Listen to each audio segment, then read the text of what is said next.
अंजू ने अपनी पहचान छुपा रखी थी, लेकिन उसने डैक्सन पर जिंग जिंग से उलझे होने का इल्जाम लगाया। उसने कहा कि असल में डैक्सन ने ही उसे धोखा दिया था। डैक्सन इन इल्जामों से हैरान रह गया और तभी उसने अपने पिता को देखा, जो अभी अंजू का ड्राइवर बन चुका था। ये देखकर उसे एहसास हुआ कि उसका परिवार कितना अपमानित हो चुका है। गुस्से में डैक्सन ने यांजू पर बरसते हुए कहा कि वो बार बार उनके बीच की हैसियत का फर्क दिखा रही है, लेकिन यांजू कुछ कहे बिना चुपचाप वहाँ से चली गई। डैक्सन टूट चुका था, वो वहाँ से चला गया। ये सब उसकी माँ देख रही थी और उसके दिल में गहरा दर्द हो गया। वो यांजू के घर गई बीमा की पॉलिसी पर बात करने के बहाने और अपनी सारी खुददारी को किनारे रखकर यांजू की माँ से बोली, आपकी बेटी का बॉयफ्रेंड भी किसी का बेटा है और किसी की जायदाद देखकर उसके इंसान होने का फैसला नहीं किया जाना चाहिए। वहीं दूसरी तरफ डैक्सन के पिता ने अपने बेटे का दर्द देखकर नौकरी छोड़ दी। वो घर लौटे, अपनी पत्नी के पसंदीदा चिकन फीट लेकर आए और दोनों ने चुपचाप साथ बैठकर शराब पी, बिना उस दिन की कोई बात किए, बस एक दूसरे का सहारा बनकर। डैक्सन टूटा हुआ था, समंदर किनारे बैठा शराब पी रहा था ताकि दर्द को भूल सके। तभी जिंग जिंग वहाँ आई जैसे कोई रोशनी की किरण। डैक्सन को लगा वो सपना देख रहा है। उसने जिंग जिंग का गाल दबाया, लेकिन जिंग जिंग ने कुछ नहीं कहा। उसने डैक्सन की बातें सुनी,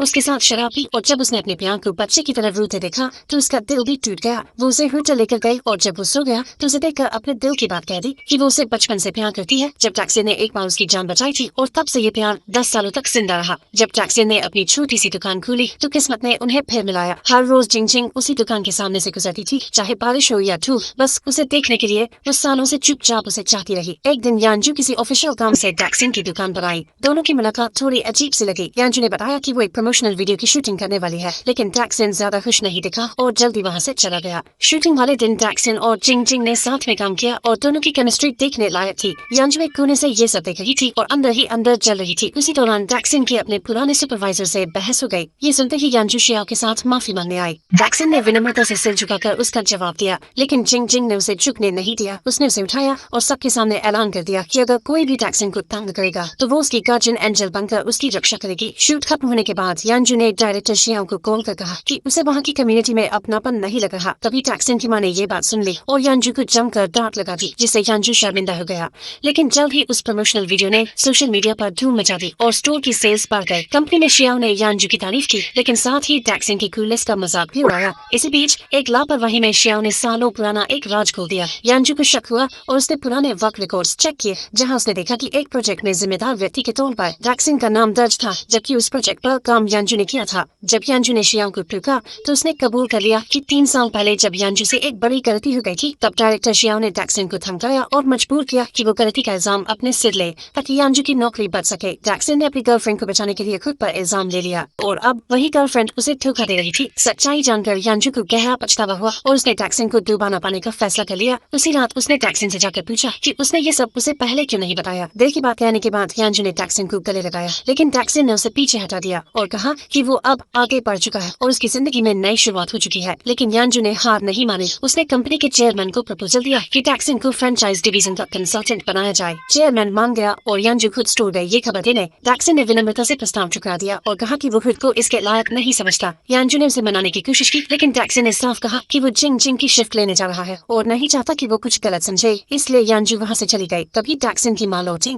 यांजू ने उन्हें नमस्ते किया, लेकिन वो अब भी ठंडी बनी रही। यांजू ने उन्हें कंपनी के ऑफर के बारे में बताया। जब डैक्सन की माँ को अपने बेटे के भविष्य की बात पता चली तो वो तुरंत उत्साहित हो गई और बोली, मैं उससे बात करूंगी, वो जरूर मान जाएगा। यांजू को यह सुनकर बहुत खुशी हुई। तभी घर से जिंग जिंग बाहर निकल आई और उसकी माँ ने उसे देखते ही ये सब कुछ अचानक बदल गया। उस औरत के चेहरे पर प्यार और ममता साफ झलक रही थी, जैसे वो अपनी ही बेटी को देख रही हो। यांजू साइड में अजीब सी हालत में खड़ी थी, जैसे साफ महसूस कर रही हो कि उसकी तुलना की जा रही है। थोड़ी देर में माँ अंदर चली गई, लेकिन उनके जाते ही जिंग जिंग और यांजू के बीच का टेंशन और बढ़ गया। माँ के कहने पर डैक्सन ने कंपनी ज्वाइन करने का फैसला तो कर लिया, लेकिन उसके अंदर कोई जोश नहीं था। मगर जब उसने अपने पहले दिन को इतने कॉन्फिडेंस और समझदारी से संभाला तो हर कोई उससे प्रभावित हो गया। यांजू उसकी तरफ नए नजरिए से देखने लगी। एक अनजाना आकर्षण जागने लगा। शाम को डैक्सन ने एक फूलों का गुलदस्ता खरीदा। उसका चेहरा खुशी से चमक रहा था, लेकिन जैसे ही वह कन्वीनियंस स्टोर के पास पहुंची उसके कदम थोड़ा हिचकने लगे। अंदर जिंग जिंग थी। डैक्सन ने धीरे से दरवाजा खोला। वहीं दूसरी तरफ यांजू अपनी कार में बैठी डैक्सन की पर्सनालिटी के बारे में सोच रही थी और अचानक उसे अपने ब्रेकअप का पछतावा हुआ। उसने झट से ड्राइवर को कहा, कार मोड़ो, मुझे स्टोर जाना है। लेकिन जैसे ही वो स्टोर पहुंची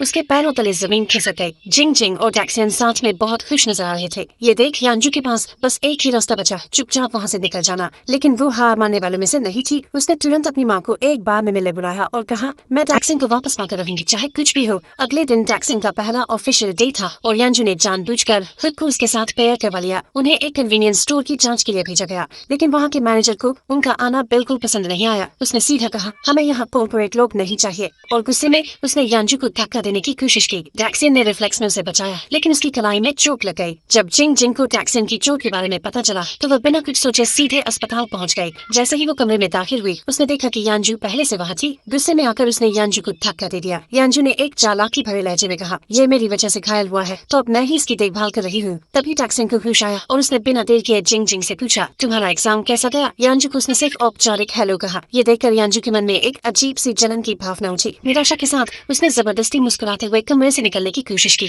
लेकिन जैसे ही वो बाहर गई, उसने अचानक डैक्सन और जिंग जिंग की बातचीत सुन ली। उसकी आंखों में उदासी और दिल में भारीपन और बढ़ गया। कुछ दिन बाद यांजू उसी किराना स्टोर में एक नया कॉन्ट्रैक्ट लेकर आए। उसने बड़े औपचारिक तरीके से कहा, हम इस स्टोर को कंपनी का डायरेक्ट आउटलेट बनाएंगे, नया मैनेजर नियुक्त करेंगे और जिंग जिंग को असिस्टेंट मैनेजर बनाएंगे। लेकिन यांजू का असली मकसद कुछ और ही था। वो चुपके से डैक्सन को वापस पाना चाहती थी। तभी डैक्सन को एक अर्जेंट कॉल आया और वो जल्दी से निकल गया। यांजू ने मौके का फायदा उठाया और डैक्सन की माँ को इम्प्रेस करने की कोशिश शुरू कर दी। उसने माँ की बहुत तारीफ की और एक महंगा गिफ्ट भी दिया। माँ तो इस सबसे बहुत खुश हो गई, लेकिन जिंग जिंग का दिल बेचैन हो गया। वो चुपचाप स्टोर से निकल गई, लेकिन यांजू मुस्कुराते हुए पीछे पीछे चली आई और बोली, देखा, जो चाहती हूँ वो पाती हूँ। उस रात यांजू ने डैक्सन की माँ को सीधे डिनर पर बुलाया। पहले से ही इम्प्रेस माँ ने इनकार नहीं किया। डिनर के बाद जब माँ ने थोड़ी शराब पी ली तो उन्होंने डैक्सन की जमकर तारीफ की और फिर साफ साफ कह दिया, डैक्सन, यांजू के साथ ही सेटल हो जाना चाहिए, यही तुम्हारे लिए सबसे बेहतर है। नशे की हालत में माँ ने यांजू को गले लगाया और अप्रूवल दे दिया। जिंग जिंग चुपचाप ये सब देख रही थी। उसके मन में कई भाव एक साथ उमड़ रहे थे, गम, गुस्सा और बेबसी। जब डैक्सन यांजू को छोड़ने गया तब जिंग जिंग ने डैक्सन की माँ का ख्याल रखने की कोशिश की, लेकिन माँ ने गलती से उसे यांजू कहकर बुला लिया। ये सुनते ही जिंग जिंग का दिल टूट गया, लेकिन माँ के सम्मान में उसने बस एक झूठी मुस्कान दी और अपने जज्बात दबा लिए। ये सब देखकर पहली बार डैक्सन ने अपनी माँ से बहस कर दी। वो समझ नहीं पा रहा था कि कैसे उसकी माँ की सोच इतनी जल्दी बदल गई। सिर्फ यांजू की चालाकियों की वजह से माँ ने दबाव डाला, तुम्हें उसके साथ ही बस जाना चाहिए। लेकिन डैक्सन ने अब ठान लिया था, वो अपने अतीत को नहीं अपनाएगा। उसने माँ से साफ कह दिया, मैं अपना फैसला नहीं बदलूंगा। माँ बेटे के बीच पहली बार इतना बड़ा झगड़ा हुआ, उनका रिश्ता तकरार में बदल गया और अब डैक्सन एक बड़ा फैसला लेने वाला था। यांजू डिनर पर गई थी, जहाँ उसने साफ साफ कह दिया कि उनके बीच अब कोई भविष्य नहीं है और वो पहले ही आगे बढ़ चुका है, इसलिए यांजू को भी अपनी जिंदगी में आगे बढ़ जाना चाहिए। उसकी बातों में इतनी सच्चाई और ठंडापन था कि यांजू कुछ कहना चाहती थी, मगर जैसे उसके शब्द गले में ही अटक गए। अगले दिन जिंग जिंग अपनी रोज की शिफ्ट पर स्टोर पहुंची, लेकिन वहाँ के नए मैनेजर और एक नए कर्मचारी की बेरुखी ने उसका पूरा दिन बिगाड़ दिया। नया मैनेजर, जिसे सब मोटू बॉस कहते थे, और एक छोटी बालों वाली लड़की जो बेवजह रूखा व्यवहार कर रही थी, उसने जिंग जिंग से हाथ तो मिलाया और इतनी ठंडी तरह से कि जैसे जानबूझकर डरा रही हो। लेकिन जिंग जिंग ने भी तुरंत पलटकर जवाब दिया और उसकी पहली छाप खराब कर दी। अपनी पहली हार छुपाने के लिए मोटू बॉस ने जानबूझकर जिंग जिंग को स्टोर की शेल्फ दोबारा अरेंज करने को कहा, ताकि उसे एहसास हो जाए कि अब उसकी कोई ताकत नहीं बची है। मगर जिंग जिंग ने ये सोचकर कि डैक्सन को कोई परेशानी न हो, चुपचाप काम कर दिया। काम खत्म करने के बाद जब वो वॉशरूम गई तो उसके दिमाग में स्टोर की सारी यादें घूमने लगी। डैक्सन के लिए उसने जो स्टडी टेबल सजाई थी, उनकी मस्ती भरी नोकझोंक, शराब के नशे में उनकी मजेदार लड़ाई और वो गर्माहट जब जिंग जिंग घायल हुई थी और डैक्सन ने उसकी देखभाल की थी। हर पल की यादें जैसे बांध बनकर लौट आई और जिंग जिंग को समझ आया कि अब सब बदल चुका है। अब वो डैक्सन की वो मुस्कुराहट भी नहीं देख सकती। उसी टूटी हुई हालत में वो रात को घर पहुंची, जहाँ उसने देखा कि डैक्सन की माँ उदासी से बिस्तर पर बैठी है। उसने पूछा, क्या हुआ? तो माँ ने बताया कि पहली बार डैक्सन ने उनसे बहस की और उन्हें समझ नहीं आ रहा था कि जो वो अपने बेटे के लिए अच्छा समझती है वो गलत कैसे हो सकता है। जिंग जिंग समझ गई कि माँ सिर्फ अपने बेटे की भलाई चाहती है और अगर माँ से सुलह करना डैक्सन के लिए बेहतर है तो उसे उसका साथ देना चाहिए।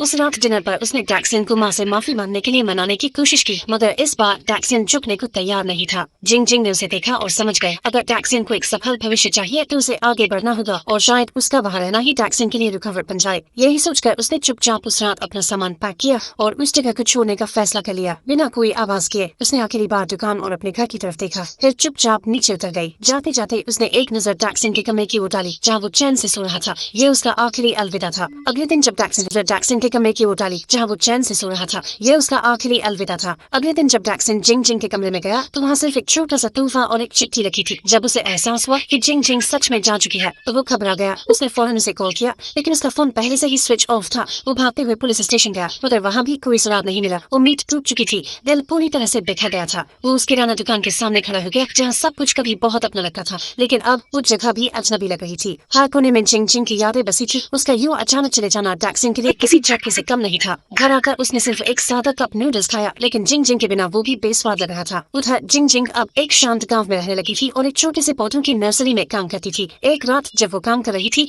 उसने देखा कि कुछ गुंडे एक बच्चे को धमका रहे हैं। बिना कुछ सोचे उसने उनका सामना किया और उन्हें आसानी से हरा दिया।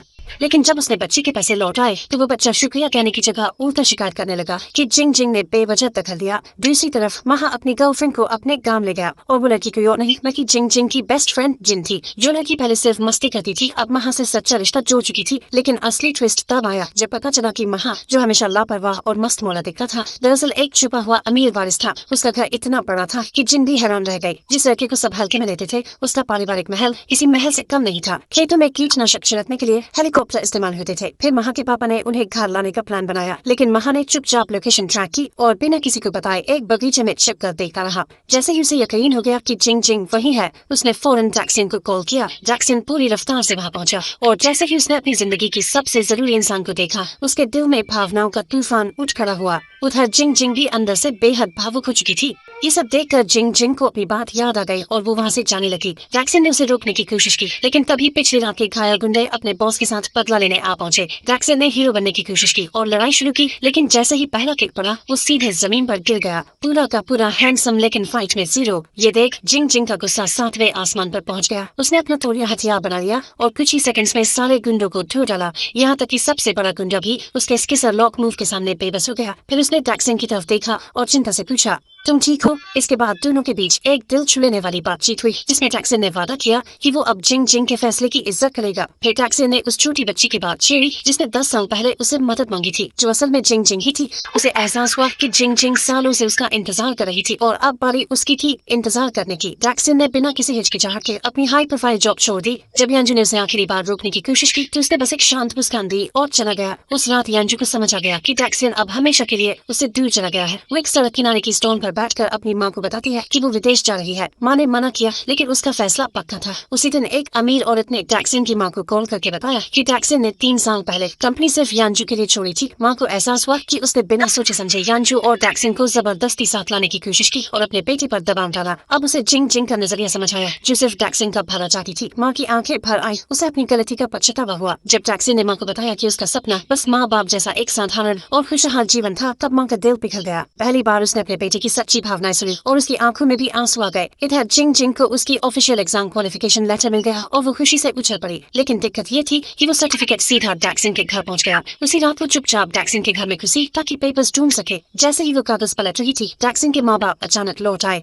डर के मारे जिंग जिंग एक कोने में छुप गई। लेकिन जब उसने सुना कि जैक्सन ने अपनी जॉब छोड़ दी है तो वो खुद को रोक न सकी और जोर से रिएक्ट कर बैठी। उसकी आवाज सुनकर जैक्सन के माता पिता ने उसे देख लिया। माँ पास आई और चिंता से पूछा, जिंग जिंग तुम ठीक हो? ये सुनते ही जिंग जिंग फूट फूट कर रोने लगी। एक शब्द भी नहीं बोल पाए। उधर जैक्सन जिंग जिंग के बिना कन्वीनियंस स्टोर में अकेला रह गया था। उसका हर दिन खाली लगने लगा था। वो 3 दिन और 3 रात बिना रुके काम करता रहा, बिना कोई शिकायत किए, बस इस उम्मीद में कि शायद जिंग जिंग लौट आए। उसके दिमाग में एक ही ख्याल घूमता रहा, अगर कुछ भी हुआ तो मैं उसके पास दौड़ता चला जाऊंगा। हर पल जिंग जिंग की यादों से भरा हुआ था। एक दिन जब जैक्सन ने स्टोर लॉक किया और आराम करने बैठा तो उसने देखा जिंग जिंग उसके सामने खड़ी है। उसकी आंखों में वही प्यार और तड़प थी जो जैक्सन हर दिन महसूस करता था। जिंग जिंग ने धीरे से कहा, तुम्हें पता है मैं तुम्हें कितना मिस करती हूँ? जैक्सन की आंखें नम हो गईं। मैं तुम्हें उससे भी ज्यादा मिस करता हूँ। वो आगे बढ़ा और उसका हाथ थाम लिया। स्टोर की हर चीज हर पल मुझे तुम्हारी याद दिलाता है। जिंग जिंग ने नरमी से कहा, मैं तुम्हारा शुक्रिया कहना चाहती हूँ। तुमने मेरा इंतजार किया, मुझे वापस बुलाया, मुझे एक घर दिया। फिर जैक्सन ने प्यार से कहा, अब तुम्हें कहीं और जाने की जरूरत नहीं, बस यही मेरे साथ रहो हमेशा के लिए। फिर उसने धीरे से पूछा, क्या मैं तुम्हें गले लगा सकता हूँ? जिंग जिंग मुस्कुराई और थोड़ी शर्मा गई। नहीं, पहले मैं तुम्हें गले लगाऊंगी। और उसी पल दोनों एक दूसरे की बाहों में समा गए। उसी समय महुआ जो एक प्रोफेशनल मांगा आर्टिस्ट बन चुका था उसने इनकी कहानी को मांगा में बदलने का फैसला किया। उसने इस मांगा का नाम रखा कन्वीनियंस स्टोर स्टार रखा और इस तरह जैक्सन और जिंग जिंग की कहानी को मिला एक परफेक्ट एंडिंग।